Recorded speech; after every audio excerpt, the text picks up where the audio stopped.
नमस्कार दोस्तों, मैं अतुल गंगवार बिहार अपडेट की इस खास पेशकश बड़ी खबर में आपका स्वागत करता हूं। क्या है आज चर्चित बिहार की कुछ बड़ी खबरें, इन पर बातचीत करने के लिए हमारे साथ आज जुड़े हुए हैं वरिष्ठ पत्रकार रवि पाराशर जी। रवि जी, आपका स्वागत है। धन्यवाद अतुल जी। और हमारे साथ जुड़े हुए हैं सोशल मीडिया एक्सपर्ट मनीष वत्स जी। मनीष जी, आपका भी स्वागत है। जी धन्यवाद सर। इससे पहले की खबरों पे चर्चा शुरू की जाए, एक खबर यह है कि राष्ट्रीय स्वच्छता का जो एक पैमाना होता है शहरों का, उसमें पटना को 105वां स्थान मिला है राष्ट्रीय स्तर पर और पूर्वी भारत में 47वां स्थान मिला है। ये सबसे निचला पायदान है, यानी कि पटना देश के सबसे गंदे शहरों में से एक है। और एक बार फिर से सबसे सर्वश्रेष्ठ साफ सुथरे शहर का खिताब इंदौर के पास गया है पहले नंबर पे। इस खबर में दिलचस्प यह है, जो पटना की मेयर है सीता साहू, उन्होंने इस उपलब्धि को पत्रकारों को बताया है और नीतीश कुमार को भी बधाई दी है इसके लिए। डिप्टी सीएम सुशील मोदी जी को भी बधाई दी है और मंत्री जो है उनको भी बधाई दी है। सुरेश जी को भी बधाई दी है इस विषय में। पहली बार देख रहे हैं कि कोई शहर आखिरी पायदान में आ रहा है, तो इसको भी उपलब्धि माना जा रहा है। इसके पीछे क्या है ये जानने का प्रयास करेंगे, लेकिन मनीष जी, क्या है सोशल मीडिया पे आज चर्चा में, ये बताएं जरा। जी, अभी आपने जो खबर बताई कि पटना सबसे पिछले पायदान पे रहा है, इसमें मैं एक चीज और जोड़ देता हूँ कि सबसे कम आबादी वाले शहरों में जो स्वच्छता का सर्वे हुआ था, उसमें से बिहार के 10 में से 6 शहर ऐसे हैं, मतलब पूरे देश में बिहार के 6 शहर ऐसे हैं जो पहले से छठे नंबर पे हैं। तो ये भी एक बड़ी खबर है। पटना के अलावा पटना बड़े शहरों में शामिल है और उसमें वो सबसे पहला नंबर पे है। और इसके अलावा बिहार के जो कम आबादी वाले शहर हैं उसमें गया पहले नंबर पे है। और 5 शहर हैं जिन्होंने इस स्थान को प्राप्त किया है, जो कह सकते हैं। तो अब दावे तो बहुत हो रहे थे मुख्यमंत्री के द्वारा, तो इसी पे चर्चा चल रही है सोशल मीडिया पे कि पिछले लालू राज को तो छोड़ दें, राजद ने क्या किया उसको तो उसकी बात करनी ही बेमानी होती है, उसकी चर्चा करना ही बेकार है। लेकिन पिछले 15 साल से जो सुशासन का, स्वच्छता का और तरह तरह के दावे नीतीश जी से किए जा रहे थे, तो बहुत सारे लोग सोशल मीडिया पे सवाल उठा रहे हैं, वो कहाँ गया आखिर अब तक। मतलब जब आप स्वच्छता के मामले में, जबकि प्रधानमंत्री नरेंद्र मोदी ने स्वच्छता अभियान के लिए तमाम बड़े अभियान चलवाए थे, उसके लिए इवेंट की बहुत बड़ी राशि भी जारी की गई थी, लोगों से आग्रह भी किया, खुद प्रधानमंत्री झाड़ू लेके सड़कों पर उतरे। ऐसे में मतलब लोग यही सवाल पूछ रहे हैं कि ऐसे में, जबकि बिहार में 2014 में से अभी तक में मुश्किल से 2-2.5 साल दूसरी सरकार है, बाकी 2.5-3 साल एनडीए की सरकार ही रही है। तो ऐसे में दावा और प्रधानमंत्री का जो बार बार अनुरोध लोगों से, वो हवा होता दिखता है। लोग यही चर्चा सोशल मीडिया पे कर रहे हैं। दूसरी चर्चा है सोशल मीडिया पे, वो है चंद्रिका राय, जो कि लालू यादव की समधी हैं, जिन्होंने कल राजद छोड़कर जदयू का दामन थाम लिया है। जदयू में वो शामिल हो गए हैं। जो उनकी व्यक्तिगत पारिवारिक उनका मैटर चल रहा था, उनकी बेटी की शादी के बाद जो जिस तरह से ऐश्वर्या राय को घर से निकाला गया था और तरह तरह की बातें हो रही थी, वो तलाक का मामला भी कोर्ट में है। ऐसे में लालू यादव के समधी को उनके अपोजिट पार्टी में, जबकि पिछली बार लोकसभा चुनाव में इवन की लालू यादव ने अड़कर और तेजस्वी यादव ने अड़कर उनको टिकट दिलवाया था, जबकि तेज प्रताप टिकट नहीं देना चाह रहे थे, उनके खिलाफ लड़ना चाह रहे थे लोकसभा का टिकट। ऐसे में उनका दूसरे इसमें चले जाना, जदयू में चले जाना, विपक्षी पार्टी में चले जाना एक राजद के लिए झटका है और लोग इसकी चर्चा कर रहे हैं। चर्चा तो यही हो रही है कि कहीं ऐश्वर्या राय तेज प्रताप के खिलाफ चुनाव न लड़ने। इस पर सुशील मोदी ने भी ट्वीट किया है कि आखिर क्या वजह रही, किस तरह से, मतलब हमने तो दहेज के खिलाफ मानव श्रृंखला भी बनाई थी, उसमें राजद इसीलिए नहीं शामिल हुआ था क्योंकि ये लोग दहेज लोभी हैं, और तरह तरह के आरोप सुशील मोदी ने लगाए हैं। तीसरी चर्चा नीतीश कुमार के उस बयान की है जिसमें उन्होंने कहा कि अगर अगली बार हमारी सरकार बनेगी तो हम हर गांव को स्टेट हाईवे और नेशनल हाईवे से जोड़ने की कोशिश करेंगे। निश्चित तौर पर नीतीश कुमार के बाकी कामों के मुकाबले अगर सड़क निर्माण की बात की जाए तो सड़क निर्माण की दिशा में बिहार में अच्छा काम हुआ है। एक तारीफ योग्य मतलब प्रशंसा योग्य काम है, अगर कह रहे हैं तो शायद वो करें। दूसरा एक और बयान नीतीश कुमार ने दिया था कि मैं यहाँ पे राज करने नहीं आया हूँ, मैं लोगों की सेवा करने आया हूँ। तो ये तो एक नॉर्मल बयान है जो हर पॉलिटिशियन देते हैं। तो जी यही चर्चा है सोशल मीडिया। जी रवि जी, जो जिस प्रकार से राजद के घरेलू झगड़े में अब सड़क का रूप ले लिया है और चंद्रिका राय जिस तरीके से शामिल हो गए हैं जेडीयू में, और उसके बाद उन्होंने ये कहा है कि वो तेजस्वी के खिलाफ या तेज प्रताप के खिलाफ ऐश्वर्या चुनाव लड़ सकती हैं, तो कहीं ना कहीं ये लड़ाई सड़क पर आ गई। और दूसरा कहीं ना कहीं जो सत्तारूढ़ दल है वो इस बात को चुनावी मुद्दा भी बनाने जा रहा है कि जो अपने परिवार में जो अपनी बहू की रक्षा नहीं कर सके, जो अपनी बहू के साथ नहीं निभा सके, उसको सम्मान नहीं दे सके, वो प्रदेश की महिलाओं को कैसे देखेगा, क्या सम्मान उनको मिलेगा। आपको लगता है कि आगे चलकर ये भी एक मुद्दा महिलाओं के लिए बन सकता है, महिलाओं को लुभाने के लिए बन सकता है, क्या इसका कुछ असर होगा? देखिए, एक भावनात्मक मामला है। चंद्रिका राय की बेटी ऐश्वर्या की शादी जब लालू यादव के बड़े बेटे तेज प्रताप यादव के साथ हुई थी तो बहुत सुर्खियों में ये शादी थी। दो राजनीतिक परिवारों का आपस में रिश्तेदारी में बदलने का मामला था और मीडिया में इसको लेकर काफी खबरें भी प्रकाशित हुई, तस्वीरें भी प्रकाशित हुई। टीवी चैनलों ने भी इसे प्रमुखता से दिखाया था। लेकिन तेज प्रताप यादव और ऐश्वर्या का रिश्ता बहुत दिन तक नहीं चल पाया, और बल्कि कहना ये चाहिए कि शादी के तत्काल बाद से ही इस रिश्ते में एक बहुत गहरी और बहुत चौड़ी दरार पड़ गई थी। और अंततः ये हुआ कि ऐश्वर्या अपना सामान लेकर अपने पिता चंद्रिका राय के यहाँ चली गई। बीच में इस तरह की खबरें आती रहीं कि पारिवारिक ये जो तनाव का जो मुद्दा था इसको दूर करने का प्रयास लालू यादव की तरफ से भी होते रहे समय समय पर। लेकिन तेज प्रताप यादव बिल्कुल बगावत पर उतारू हैं इस पूरे मसले को लेकर। तो अब ये पारिवारिक मसला सुलझता नजर तो नहीं आ रहा है। हाँ, कई दूसरे स्तरों पर और उलझता हुआ नजर आ रहा है। हालांकि ये दो परिवारों का व्यक्तिगत मामला है, लेकिन चूंकि दोनों परिवार पब्लिक लाइफ में हैं तो जाहिर है कि ये मसला चुनावी मुद्दा तो बनाने का प्रयास चंद्रिका राय भी करेंगे, और चूंकि वे जनता दल यूनाइटेड में शामिल हो गए हैं तो उस तरफ से भी होगा। लेकिन बेहतर हो कि इस तरह के मुद्दे चुनावी मुद्दे न बनाए जाएं। अभी ये मसला पारिवारिक अदालत में है पटना की। अगर कोई 1% भी कोई गुंजाइश है तो इसको जोड़ने का प्रयास किया जाना चाहिए, व्यक्तिगत स्तर पर भी और राजनीतिक स्तर पर भी। लेकिन अतुल जी, हम जानते हैं कि आज की राजनीति में नैतिकता नाम की कोई चीज रह नहीं गई है। लिहाजा जो बहुत बिलो द बेल्ट जो हमले हैं वो भी होने लगे हैं, खुलकर होने लगे हैं, लेजिटिमेट तरीके से होने लगे हैं। लोग ये मानने लगे हैं कि जितना बिलो द बेल्ट आप किसी पर हमला करेंगे उतना ज्यादा उसको चोट पहुंचेगी। तो ऐसे में ये मसला भी चुनावी मसला बनेगा तो कोई आश्चर्य की बात नहीं होनी चाहिए।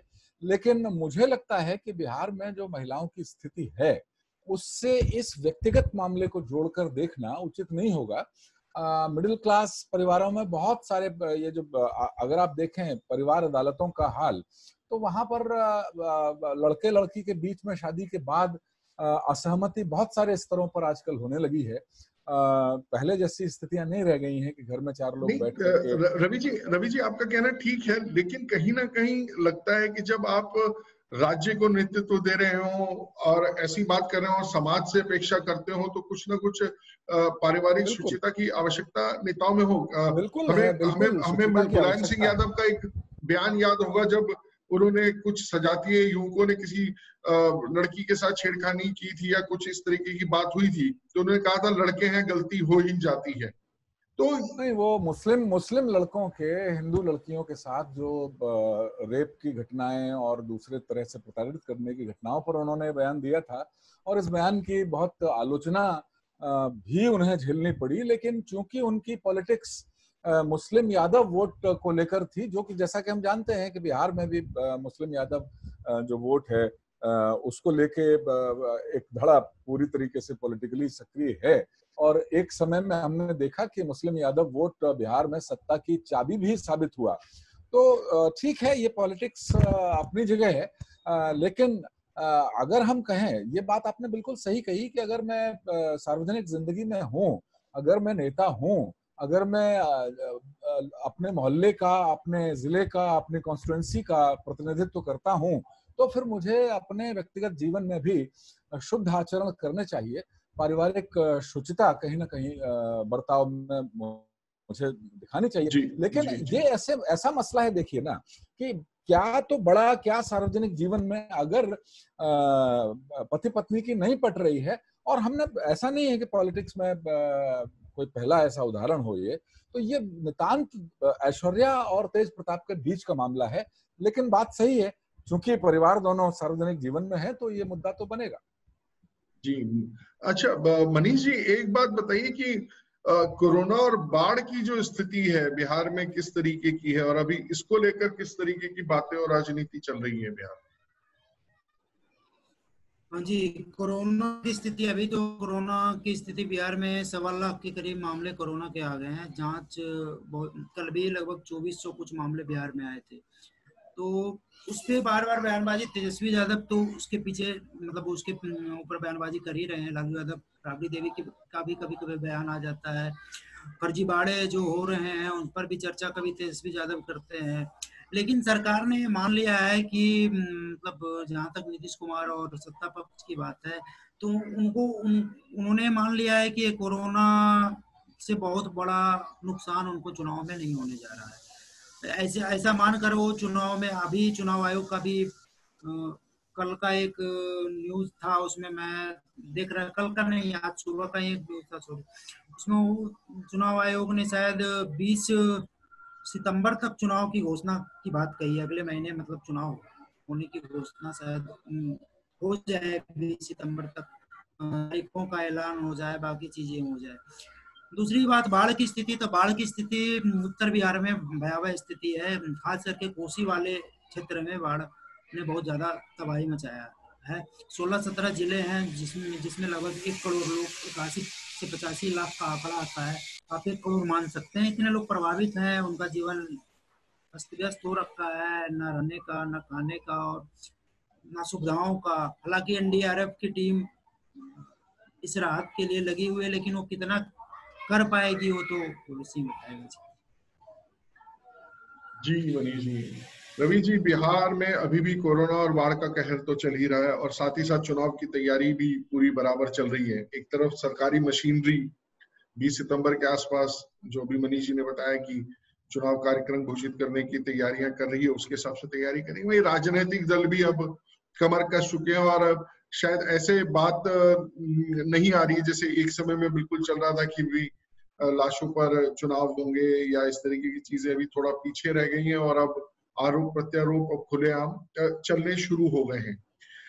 इन तमाम चीजों में जिस प्रकार के समीकरण बन रहे हैं अभी, जीतन राम मांझी के बारे में आ रहा है कि लगभग ये तय हो गया है, जो हम हैं वो, उनकी जो पार्टी है वो अब इसका आरजेडी गठबंधन का साथ नहीं रहने वाली है। समीकरण का, और इधर भी समीकरण ये चल रहा है कि एलजेपी की क्या प्रतिक्रिया, क्या क्रिया रहती है, इस पर भी सबकी नजर है। तो ये जो सब चल रहा है इस समय, इसमें आप बिहार की जनता के लिए क्या मैसेज देखते हैं कि पिछला चुनाव जब उन्होंने विधानसभा का चुनाव के लिए वोट किया था, तो जो परस्पर विरोधी चुनाव लड़ रहे थे, अब शायद मिलकर चुनाव लड़ेंगे, और जो उस समय विरोध में थे, जो उस समय साथ थे, अब वो विरोध में चुनाव लड़ेंगे। तो जनता के साथ ये जो घालमेल होने वाला है, उसका कोई असर चुनाव पर पड़ेगा, आपको लगता है? देखिए, जैसा कि बहुत स्पष्ट है कि कोरोना वैश्विक महामारी है और इसका दूर दूर तक कोई किसी को अंदेशा था नहीं। तो कोरोना की वजह से जो चुनाव पर असर मुझे लगता है पड़ सकता है, पोलिंग परसेंटेज घट सकती है। और जैसा कि हम जानते हैं कि करीब करीब 1 करोड़ आबादी बिहार की इस समय बाढ़ की जो विकृत विभीषिका है उसको झेल रही है। रोज ही हम लोग टेलीविजन चैनलों पे, न्यूज चैनलों पे तस्वीरें देखते हैं कि पानी भरा हुआ है, लोग चारपाइयों पर अपने चारपाइयाँ बिल्कुल सतह तक डूबी हुई हैं और वहीं खाना बना रहे हैं। तो मुझे लगता है कि बाढ़ की वजह से भी पोलिंग परसेंटेज गिरेगा। और अगर पोलिंग परसेंटेज गिरता है तो देखिए, एक बड़ा स्वाभाविक सी बात है कि हालांकि इसके कुछ कुछ अपवाद भी हैं अपने चुनावी जो इतिहास है भारत का। जब पोलिंग परसेंट बढ़ता है तो ये माना जाता है कि ये एंटी इनकम्बेंसी की वजह से है और परिवर्तन की आकांक्षा की वजह से लोग घरों से निकले हैं कि भाई अब ये सरकार बदलनी है, चलो वोट डाल के आते हैं। लेकिन अगर पोलिंग परसेंटेज किसी भी वजह से गिरता है, जैसे कि बाढ़ की वजह से, जैसे कि कोरोना की वजह से, बहुत सारे लोग यकीनन भले ही चुनाव आयोग कितने ही इंतजाम कर ले, भले ही चुनाव आयोग कोरोना संक्रमितों के लिए अलग से पोलिंग बूथ बना ले, लेकिन बहुत सारे लोग यकीन मानिए घर से नहीं निकलेंगे कि भाई कौन जाए भीड़ में और कोरोना का वायरस जो है घर पे लेके आ जाए। तो पोलिंग परसेंटेज गिरना इस बार मुझे लगता है तय है। और अगर पोलिंग परसेंटेज गिरता है तो जाहिर है कि जो लोग एंटी इनकम्बेंसी की मानसिकता में होंगे भी, लेकिन अगर वो वोट डालने नहीं निकल पाएंगे परिस्थितिवश, तो इसका लाभ सत्तारूढ़ पार्टी यानी जेडीयू को ही मिलने वाला है, ये कहा जा सकता है। और बीजेपी चूंकि जेडीयू के साथ है और बीजेपी ने चूंकि केंद्र में भी बीजेपी की सरकार है, एक तरीके से कहें बिहार में डबल इंजन की सरकार है और बिहार की जनता को डबल इंजन की सरकार का फायदा पहले भी मिलता रहा है। और जाहिर है कि बिहार कोरोना और बाढ़ राहत के से जुड़े हुए जो काम है उनमें भी दिख रहा है। तो बीजेपी तो अपने आप एक प्लस एज पे है। चूंकि मैंने कहा कि पोलिंग परसेंटेज पे यकीनन असर पड़ेगा और इसका फायदा जेडीयू नीतीश कुमार को मिल सकता है। जी बिल्कुल, ऐसा लगता है क्योंकि बीजेपी एक कैडर बेस्ड ऑर्गेनाइजेशन है, आरएसएस का उसके पास बैकअप रहता है, जिसके पास रेगुलर स्वयंसेवक हैं, और जेडीयू का भी ठीक ठाक सा अपना एक इंफ्रास्ट्रक्चर खड़ा है। वहीं विपक्ष में देखा जाए तो आरजेडी के पास तो फिर भी कैडर और इंफ्रास्ट्रक्चर है। कांग्रेस उस मायने में कहीं ना कहीं कमजोर पड़ती है, जिसका खामियाजा शायद आरजेडी को भी भुगतना पड़े, क्योंकि इस तरीके की स्थिति की बात की जाती है कि कांग्रेस का जो संगठनात्मक ढांचा जो है वो पिछले कई जो वर्षों में वो खत्म सा हो गया है। और आपने सही कहा कि संभवतः कि अगर वोटिंग परसेंटेज कम होता है तो जो फ्लोटिंग वोट है, जो डिसाइसिव वोट होता है, वो घर बैठ जाएगा और फिर लड़ाई कैडर की हो जाएगी और उसमें जिसका जहां जो दाव लगेगा, जो अपने कार्यकर्ताओं और अपने वोटर को निकालकर पोलिंग बूथ तक लेकर आएगा, वो विजय प्राप्त करेगा। सुशांत वाला मामला फिर से जो है कि सुर्खियों में है, क्योंकि अभी सीबीआई जांच के लिए सुप्रीम कोर्ट ने कह दिया है। और अब उस मामले में भी जो देखने में आ रहा है कि जांच की जो हम बात कर रहे थे वो सुशांत सिंह राजपूत की मृत्यु तक नहीं है, दिशा की मौत को भी अब इन्वेस्टिगेट किया जा रहा है और कड़ियां जोड़ी जा रही हैं। आपको क्या लगता है रवि जी इसमें? देखिए, ये तो सबसे अच्छी बात ये है कि करीब 2 महीने बाद कम से कम एक जो मृत्यु हुई है उसकी जांच की सही दिशा कम से कम अब शुरू होगी, तो एक अच्छी बात है। लेकिन सीबीआई के सामने बहुत सारे जो प्रश्न हैं उनके जवाब तलाशना बहुत आसान नहीं होगा। जैसे कि जिस मौकाए वारदात जिससे हम कहें, सुशांत सिंह राजपूत ने जिस कमरे में कथित तौर पर पंखे से लटक कर खुदकुशी की, वो कमरा पूरी तरह से उसको पुताई कर दी गई है, सीन बिल्कुल बदल दिया गया है। तो अगर रिक्रिएशन भी सीबीआई करेगी, जाहिर है करेगी ही उस कमरे में रिक्रिएशन, उतने ही वजन की डमी लेकर के और वो लटकाई जाएगी, किस तरफ जाती है, क्या होता है। और दूसरी तरफ हम देखते हैं कि पोस्टमार्टम रिपोर्ट में भी बहुत खामियां छोड़ी गई हैं। उसमें जो मृत्यु का समय है उसको उसका दर्ज ही नहीं किया गया है, जो कि बहुत महत्वपूर्ण होता है, क्योंकि अगर मृत्यु का समय जो बयान आ रहे हैं प्रत्यक्षदर्शियों के, दावे जो हो रहे हैं कि हमने उतारा, हमने देखा, वो जूस पी के सोने चले गए थे, कमरे में चले गए थे, तो विसरा रिपोर्ट भी पता नहीं सुरक्षित रखी गई है कि नहीं रखी गई है। क्योंकि अगर वो जूस पी करके खुदकुशी की थी तो पेट में अनपचा जूस मिलना चाहिए था, तो ये भी अभी पता नहीं है विसरा रिपोर्ट। मृत्यु का समय भी पोस्टमार्टम रिपोर्ट में दर्ज नहीं किया गया है। तो अब डॉक्टरों से जिन्होंने पोस्टमार्टम किया, सीबीआई हो सकता है उन्हें उनके साथ कड़ाई से पेश आए, लेकिन वो सही समय जो उस समय बताया जा सकता था वो अब अंदाजे से या उस अनुमान से नहीं बताया जा पाएगा। तो बहुत सारी ऐसी लूप होल्स लेकिन रवि जी इसमें एक चीज और भी तो तय हो गई है कि ये जो पोस्टमार्टम की एक सामान्य प्रक्रिया होती है उसमें जो प्रोसीजर फॉलो करना चाहिए, जो जो आंकड़े भरने चाहिए, अगर वो नहीं भरे गए हैं तो ये लापरवाही नहीं होती, ये जानबूझकर किया गया होता है। नहीं, ये आपराधिक लापरवाही है। लेकिन अतुल जी, इसके लिए आप जिसने पोस्टमार्टम किया है, जिसने लापरवाही की है, उसका गला पकड़ सकते हैं कानूनी तौर पर। लेकिन सवाल यह है कि सुशांत सिंह की जो मौत हुई है उसकी सच्चाई तो कहीं ना कहीं दब ही जाती है ना लेकिन तमाम सोशल मीडिया पर काफी सारे वीडियोस इस तरीके के आ रहे हैं जो कहीं ना कहीं इसका जो विश्लेषण करते हैं तो जो एक सोच बनती है कि उसकी हत्या हुई है, कहीं ना कहीं वो कड़ियां जुड़ती हैं। और मुझे लगता है कि जब एक प्रॉपर एविडेंस नहीं हो और उनको डिस्ट्रॉय कर दिया गया हो तो कहीं ना कहीं सीबीआई इनका ज्ञान में लेकर, इनको संज्ञान में लेकर अपनी एक जांच रिपोर्ट बना सकती है। लेकिन हमने एक चीज देखी, जब आरुषि का मर्डर हुआ था तो एक घर रहने वाले वहां पर माता पिता और पुत्री और एक नौकर, और उसमें पुत्री की लाश मिलती है और उसके बाद उसके अंतिम संस्कार और ये सारी चीजें हो जाती है। नौकर का पता नहीं चलता जिसके ऊपर सबसे ज्यादा संदेह व्यक्त किया जाता है, और फिर उसकी लाश भी छत पर मिलती है। तो कहीं ना कहीं इस और जो वो पूरी जांच प्रक्रिया थी उसको इस तरीके से उलझा दिया गया, आज तक ये नहीं पता चला कि उस लड़की का कत्ल किसने किया था। तो कहीं ऐसा तो नहीं अगर हम लीगली देखें तो बिल्कुल पता चल गया, क्योंकि जो सीबीआई कोर्ट ने फैसला सुनाया उसने आरुषि के माता पिता को दोषी करार दिया।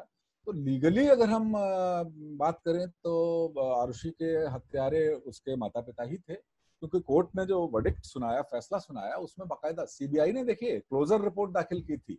सीबीआई ने कोर्ट से कहा था कि चूंकि कोई पुख्ता सबूत किसी को अपराधी सिद्ध करने के लिए हमारे पास नहीं है, इसलिए केस बहुत कमजोर है। हालांकि हमारा शक माता पिता की तरफ जाता है, लेकिन उनके खिलाफ कोई पुख्ता सबूत ऐसा नहीं है जिसके आधार पर मुकदमा चलाने की अनुशंसा हम कर सकें। लेकिन कोर्ट ने सीबीआई की क्लोजर रिपोर्ट को नहीं माना था और मुकदमा चलाने का आरोप तय किए थे और मुकदमा अपनी तरफ से चलाया था। तो ये अलग अलग मामलों में कानून की व्याख्या और कोर्ट जो होते हैं संबंधित, उनके जो जज होते हैं, उनका जो व्यक्तिगत एक नजरिया है, ये बहुत काम करता है। जी खैर, आज सुशांत के प्रशंसकों को, उसके परिवार को कम से कम सीबीआई जांच की अनुशंसा होने के बाद इस बात की उम्मीद तो बन गई है कि शायद उनके साथ कुछ न्याय हो, इंसाफ हो। सुशांत तो वापस नहीं आ सकेंगे, लेकिन अगर उनको इंसाफ मिलता है तो कम से कम उनकी आत्मा को शांति मिलेगी और दोषी लोगों को सजा मिलेगी। आज हरतालिका तीज है, जिस त्योहार को बिहार में महिलाएं बहुत निष्ठा के साथ मनाती हैं। उसमें अपने पति की लंबी उम्र के लिए व्रत रखा जाता है। तो बिहार अपडेट की टीम की ओर से मैं सभी जो महिलाएं हैं उनको हरतालिका तीज की बधाई देता हूं, शुभकामनाएं देता हूं। और आज की चर्चा में सिर्फ इतना ही। आज की चर्चा से जुड़े रहने के लिए रवि जी आपका धन्यवाद, मनीष जी आपका धन्यवाद।